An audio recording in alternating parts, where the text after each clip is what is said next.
1 Coríntios 5:7. Lançai fora o velho fermento, para que sejais nova massa, como sois de fato sem fermento, juntos. Pois também Cristo, nosso Cordeiro Pascal, foi imolado. Uma outra versão fala assim, nesse final diz: porque a nossa festa da Páscoa está pronta. Porque a nossa festa da Páscoa está pronta. Agora que Cristo, nosso Cordeiro da Páscoa, já foi oferecido em sacrifício. Eu quero dizer para vocês aqui, eu quero pensar com você no seguinte tema: Páscoa, faça valer a pena. Faça valer a pena. Você vai entender o meu tema já já. Eu fico impressionado com Jesus, irmãos e irmãs. Quanto mais eu leio sobre Jesus, mais encantado eu fico. Eu não sei vocês, mas eu fico. Porque quando você vai ver o nascimento de Jesus, os profetas anunciaram, os reis anunciaram, sacerdotes falaram do nascimento. Você vai ver que o universo cósmico, a estrela aponta o nascimento de Jesus, os pastores seguem a estrela, o universo para este Filho de Deus se encarnar. Mas quando fala da sua morte, é Ele mesmo quem tem que falar. Quando se trata da morte de Cristo e a sua ressurreição, é Ele mesmo que tem que anunciar, sabe? Aí Jesus tem que sentar com os discípulos e falar: eu já estou, no momento da minha chegada já está próximo. E os discípulos tentam titubeá-lo: não, mestre, não, de maneira nenhuma isso vai acontecer com o Senhor, não. Jesus fala da sua própria morte, não como um acidente. A sua própria morte foi algo planejado, projetado e que seria concluído como foi, por vontade própria. Jesus não foi à cruz empurrado, obrigado, ele foi à cruz porque quis. Ele se ofereceu. Quando os soldados tentaram prendê-lo, ele disse para os soldados: se eu rogasse ao Pai, o Pai mandaria legiões de anjos para me proteger. Vocês estão achando que estão me prendendo, é eu que estou me entregando. Eu fico encantado com Jesus. É Ele que anuncia a sua morte. E contar uma história introdutória, rápida, eu vi um filme, indico você ver esse filme. O Resgate do Soldado Ryan. Já viram esse filme? O Resgate do Soldado Ryan. É um filme um pouco mais antigo, 1998, parece que esse filme foi feito. Ele conta a história lá da guerra, da Segunda Guerra, 1944. Presta atenção, um resuminho do filme. Se você pegar o filme para assistir, você vai ver que os soldados vão para a guerra. Vão para a guerra, e o soldado Ryan vai para a guerra com os 3 irmãos. Portanto, vai 4 da mesma família para a guerra. Quando chegam na guerra, os 3 irmãos do soldado Ryan morreram na guerra. O que o capitão então disse? Agora nós temos uma nova missão diante da guerra. A missão é: nós vamos resgatar o soldado Ryan vivo, para que ele volte para sua casa e a mãe desses meninos não tenha o desgosto de ter perdido os 4 filhos nessa guerra.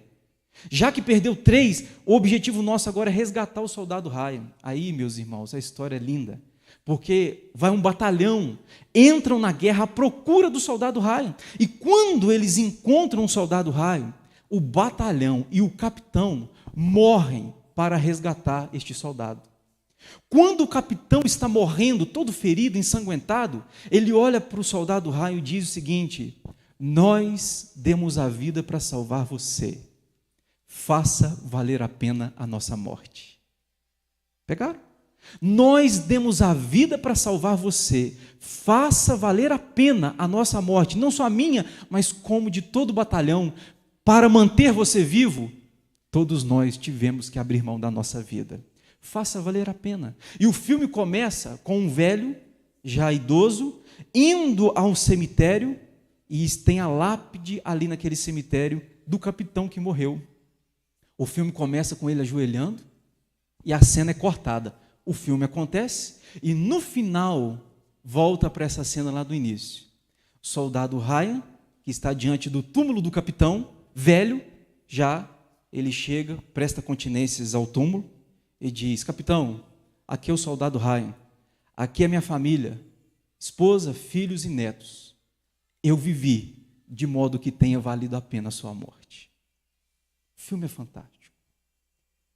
Quando a gente fala de Páscoa, a gente fala de passagem, a gente fala de livramento. Páscoa é: o anjo do Senhor viria para matar, mas se o sangue estivesse no umbral da minha porta, da minha casa, o sangue me pouparia, o sangue me livraria da morte. Quando você olha para o Antigo Testamento, no Antigo Testamento, o sangue poupava você da morte física.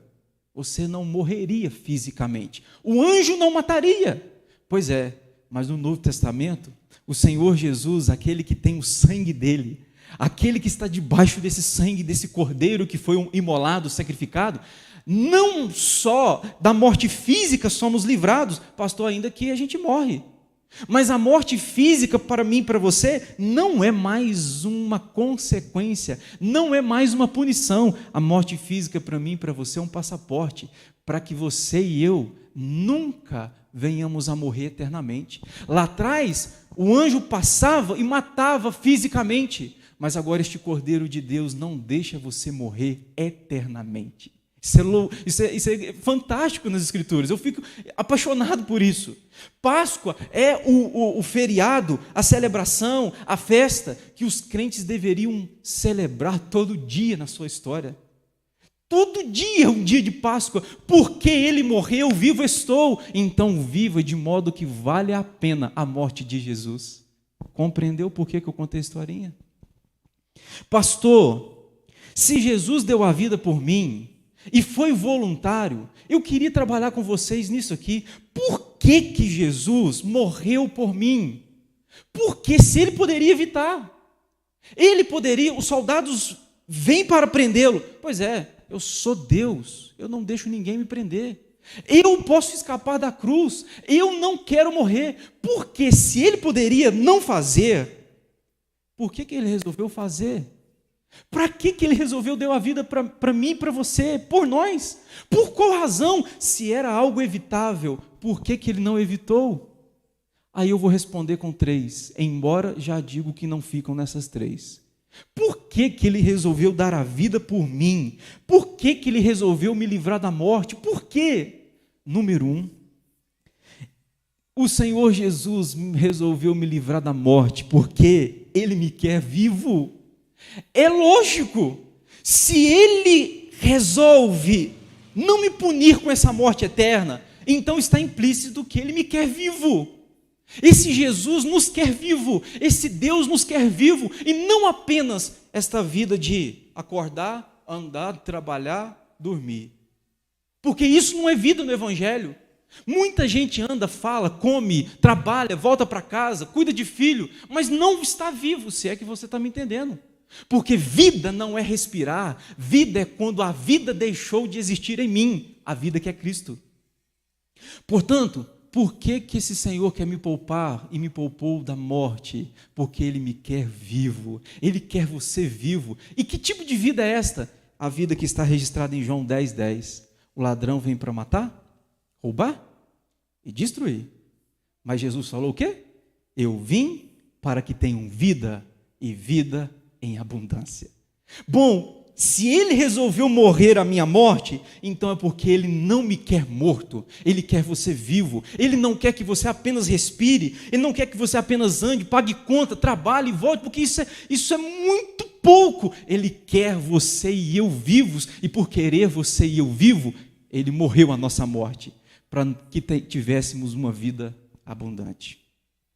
Oh, meus irmãos, vida sempre foi uma proposta de Deus. Vida sempre esteve no projeto de Deus. O homem não foi criado para a morte, o homem foi criado para a vida. O pecado é que trouxe a morte. O salário do pecado é a morte. Então, pastor, o senhor está falando que eu estar vivo é um privilégio? É. Eu gosto de Agostinho de Hipona. Ele disse uma frase um dia num livro. Ele disse que o hoje se chama presente, não é à toa, porque é um presente que Deus está te dando. O presente é um presente. Portanto, se eu estou vivo, é porque esse Deus me quer vivo. E não apenas respirar e andar e falar. Ele quer que eu tenha uma vida abundante. Ele morre a minha morte para que eu desfrute desta abundância de vida. Faça valer a pena a morte de Cristo, irmão. Como que eu vivo vivendo esta vida valendo a pena quando eu vivo a minha vida em abundância? Se de fato a vida que Cristo me dá existe em mim, então eu estou glorificando, eu estou honrando. Se eu vivo a minha vida de modo que não vale a pena a morte de Cristo, eu estou pecando, eu estou ofendendo meu Senhor. Faça valer a pena. Segundo, por que que Jesus resolveu morrer a nossa morte? Por que? Segundo, porque Ele me quer santo. Eu acho isso fantástico. Ele me quer santo, Ele quer você santo. Eu vou ler um texto, só escute, Mateus 26, 28. Porque isto é o meu sangue, o sangue da nova aliança, derramado em favor de muitos. Para quê? Para remissão de pecados. Se Cristo não morresse, como poderíamos ser santos, uma vez que o nosso pecado não seria perdoado? Como? Pois é, Ele morreu a nossa morte para falar comigo e com você. Agora você pode ser santo. Seu pecado é perdoado, justificado, você está diante do Pai. Tetelestai, está consumado. Você pode viver uma vida santa. O que Ele me quer? Ele não quer viver, Ele não quer que eu viva num chiqueiro. O que é pecado, irmão? Pecado na gente é igual um porco está para o chiqueiro, você está para o pecado. Porco acha que o chiqueiro é um palácio. Aquele lamaçal de lama para ele é um paraíso. Pois é, a minha natureza também me ensina isso, que o pecado para mim, eu considero o pecado como um paraíso para mim, é o meu deleite. Ali eu me farto, ali eu me esbanjo, ali eu rolo, ali eu nado de braçada. Pois é, eu estou para o pecado assim como o porco está para o chiqueiro, mas Jesus morreu para que eu pudesse ter uma vida santa, uma vida separada, onde os meus olhos veem, eu consigo contemplar coisas diferentes, eu vejo aquilo que, sem a morte de Cristo ser evidenciado na minha vida, eu nunca veria. Para que Ele morreu a minha morte? Para que eu pudesse ser santo. Eu acho bonito aquele texto, irmão, quando Jesus está lá naquela última ceia, e aí, quem que vai trair? Você lembra? Aí Jesus falou assim, aquele que mete a mão comigo no prato, assim, esse vai me trair. Aí vem o escritor, Mateus fala isso, Paulo fala isso, que na noite em que foi traído, tomou o pão e deu graças. Eu acho isso de uma magnitude, porque no dia em que eu sou traído, eu quero trair. No dia em que eu sou apedrejado, eu quero apedrejar. No dia em que eu sou ofendido, eu quero ofender mais. E ainda, eu até uso esse jargão que um povo usa. Eu dou o troco bem dado. Não é assim? Você bateu aqui, eu sei bater para doer mais. Pois é, na noite que Jesus é traído, Ele dá graças. Sabe o que Ele deu a vida por mim e por você? Para a gente ser parecido com Ele. Ser parecido com Jesus não é como tem aí uma seita agora voltando à ativa, que é vestir a roupa de Jesus, sabe? Veste aquela beca e aí eu me torno semelhante. Não tem nada a ver. Ser parecido com Jesus não é estar numa religião. Ser parecido com Jesus não é falar linguajar de crente, a paz do Senhor. O que é ser parecido com Jesus? É no dia em que você ser traído, você demonstra graça. No dia em que odeiam você, vendem você, amor você retribui. Então ser parecido com Jesus é perdoar. Ser parecido com Jesus é não deixar a mágoa dominar o coração. Jesus é traído, é rejeitado, mas a missão Ele jamais abandonou. Isso me impulsiona, porque a missão é maior do que as nossas dores, irmãos. Você pode ser traído, você pode ser rejeitado, você pode ser zombado, enfim, você pode colocar um monte de coisa nessa lista, mas se você tiver uma missão, você vai caminhar rumo a ela. O problema da nossa geração é que é uma geração que vive sem missão. Quando eu vivo sem uma missão, eu vivo sem vida. Não há propósito. não há o porquê da minha existência. Aí vem aquele jargão mineiro, né? Onde que eu estou, de onde que eu vim, para onde que eu vou. Porque não faz sentido. Agora, se você recebeu uma missão, e João Calvino disse que aquele que encontrou Cristo encontrou uma missão, pois é, então você tem uma missão.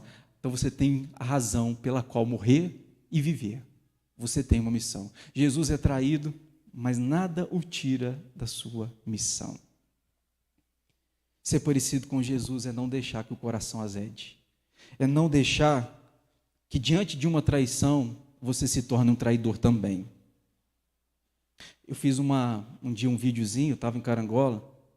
O videozinho era: as pessoas têm poder de falar de você, mas as pessoas não têm poder sobre você enquanto você não dá esse poder. Deixa eu ilustrar.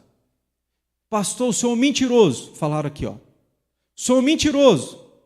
Eu sou? Eu pergunto para mim. Eu não sou. Mentiroso é ele que está falando que eu sou mentiroso. Sigo a minha vida. Ok? Não sou o que ele diz eu ser. Eu estava levando meu pai em Muriaé e aconteceu um probleminha no trânsito lá, no sinal. O sujeito veio, passou aqui e falou uma palavra aqui. Ele estava de moto.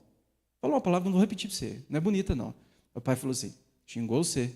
Eu falei: a mim não. Eu não sou aquele nome que ele usou. De tal maneira que ele pôde falar comigo, mas só entra em mim se eu aceitar. Ser mentiroso. Por que você está falando que eu sou mentiroso? O que eu estou falando? Eu estou concordando. As pessoas podem falar da gente, mas elas só ferem a gente se a gente aceitar o que elas estão falando da gente. Se eu rejeitar, entendendo que aquilo não se trata de uma verdade, eu sigo a minha vida. Eu não sou mentiroso, eu não sou ladrão, eu não sou aquilo que estão falando. Por que eu vou dar ouvidos? Eu fico encantado com Jesus, porque diante das acusações, Jesus não parava, sabe? Deixa eu te explicar aqui. Não, Jesus parava diante de pecadores que estavam dispostos a serem trabalhados por ele. Tem uma mulher pega em adultério? Tem. Tem uma turma de gente que se diz religioso? Tem. A quem que Jesus parou? Jesus parou para conversar com a pecadora. Sabe por quê? Porque a pecadora, Jesus olhou para ela e falou: essa mulher pode se converter, essa mulher é ensinável, ela pode ser uma ferramenta, um instrumento.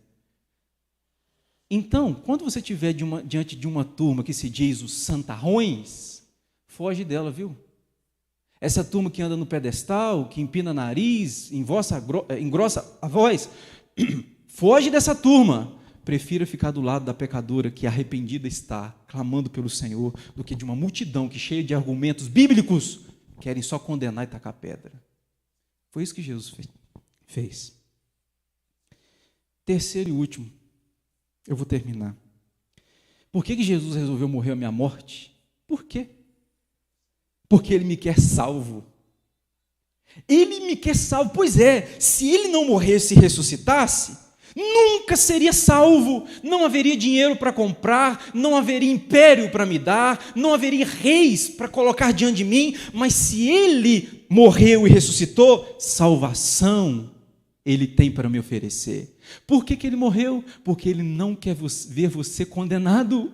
Eu preciso de ler esse verso. Eu preciso ler esse verso. A Bíblia diz que quem não crê, o que a Bíblia diz? Quem não crê já está condenado. Quem não crê já está condenado. Pois é, porque Ele não quer te ver condenado, Ele morreu a sua morte, porque Ele quer ver você salvo.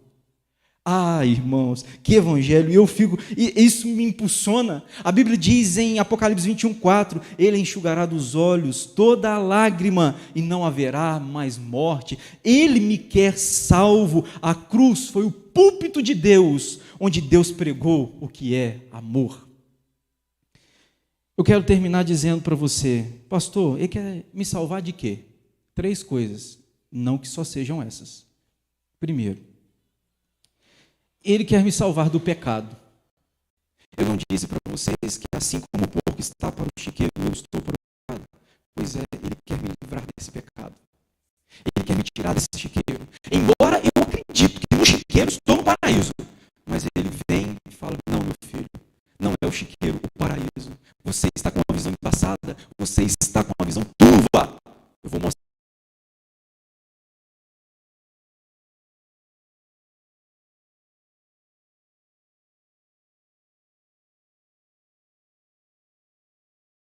quais eu sou o principal. Pastor, do que Jesus veio me salvar? Segundo, ele veio me salvar da condenação. Existe um julgamento. Até citei para vocês, não sei se foi quarta-feira, eu vejo muita gente dizendo assim: ninguém me julgue, viu? Só Deus pode me julgar. Já ouviram isso? Só Deus pode me julgar. E isso não te assusta? E isso não te assusta? É melhor você ser julgado por tribunais humanos, é melhor você ser julgado pelo mundo, do que você ser julgado por esse Deus. Esse Deus vê tudo o que você faz, esse Deus vê tudo o que você pensa, esse Deus sabe de tudo que passa no seu coração. Pois é, você quer ser julgado por Ele. Ah, mas existe alguém que resolveu pagar o nosso julgamento. Esse alguém é Jesus. Quando Ele morre a minha morte, Ele recebe toda a ira do meu pecado. Portanto, nesse tribunal, nesse julgamento, vão dizer: Alexandre está condenado, pecou, pequei. Jesus Cristo assumirá o meu lugar e dirá: mas eu paguei pelos seus pecados, eu paguei pelos seus pecados. Então Deus diz: eu não posso cobrar do mesmo pecado duas punições. Se Cristo foi punido, então eu não posso te punir. Vinde benditos do meu Pai para o reino celestial. Ele morreu a minha morte para me livrar e para me salvar do pecado, da condenação e, por último, da morte eterna. Você vai morrer, tá, irmão? Não estou falando aqui bobagem, não. Essa morte física, vamos passar por ela. Até mesmo se Jesus, escute isso aqui, até mesmo se Jesus voltar agora. A Bíblia diz que no piscar de olhos, alguns serão, os que estão vivos serão transformados. Transformados ali é a ideia de metamorfose. Sabe o que é? Na volta de Jesus, a morte vai ser imputada a você e você vai ressurgir. Como se no estalar de dedos. A morte, vamos passar por ela, ainda que dessa maneira, mas vamos passar por ela. Só que ela não é mais uma punição. Ela não é mais o fim. Ela é o começo, é um trampolim, é o passaporte. Por isso, quando a gente faz velório de crente, a gente sente muita alegria no coração. Esse crente fechou os olhos aqui, está com Deus. Fechou os olhos desse mundo perdido e abriu os olhos diante da presença do meu rei. Por isso que isso é esperança para nós. Isso mexe com a gente. E por último, meus irmãos, ele me livrou de quê? Aí eu coloquei tudo junto. Ele me livrou de você mesmo, me salvou de você mesmo, me salvou do mundo e do diabo. João Calvino falou que eu sou o meu maior diabo. Eu vou dizer para você que a sua carne é o seu maior diabo. Não, pastor, eu sou bonzinho. É. Talvez tão bonzinho quanto Caim, que resolveu matar o irmão. Caim malvado. Meu irmão, se Deus ausenta a graça de você, você se torna um Caim. Se Deus tira a graça de você, você se torna um Fernandinho Beiramar. Se Deus tira a graça de você, você se torna um Mao Tse Tung. Se Deus tira a graça de você, você se torna um Hitler. Sabe por que você não é um Hitler, um Mao Tse Tung, um Fernandinho Beiramar? Sabe por que você não é? É porque a graça de Deus não deixa você. Porque se Deus entregar você para você mesmo, você vai ver o monstro que você se torna. O nosso maior diabo somos nós mesmos, se é que você me entende. Sabe o que Cristo veio fazer?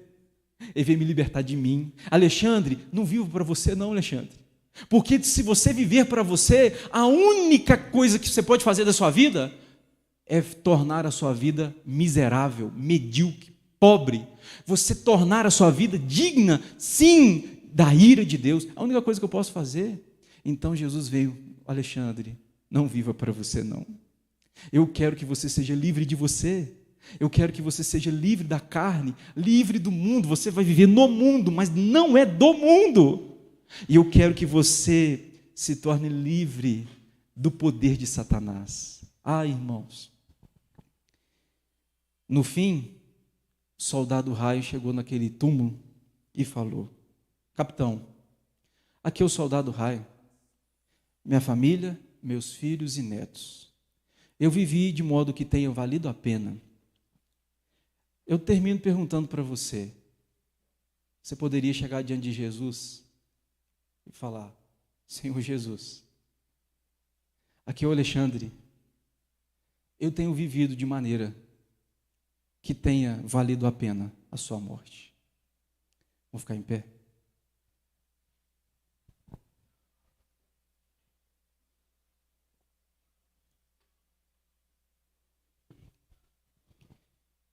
Guarde, Senhor, o nosso coração, a nossa mente, para que vivamos uma vida que de fato tenha valido a pena a tua morte. Eu sei que o Senhor nos quer vivos, mas muitas vezes vivemos como mortos. Eu sei que o Senhor nos quer salvos, mas muitas vezes vivemos como perdidos. Eu sei que o Senhor nos quer santo, mas vivemos uma vida num lamaçal de pecado. Senhor, dê-nos a graça de viver de modo que tenha valido a pena o teu sacrifício. Dê-nos a graça de viver santos, separados, salvos em Cristo, e dê-nos a graça de viver esta vida abundante que o Senhor disse que poderíamos tê-la aqui e no reino por vir. Que seja assim na minha vida, na vida dos meus amados irmãos.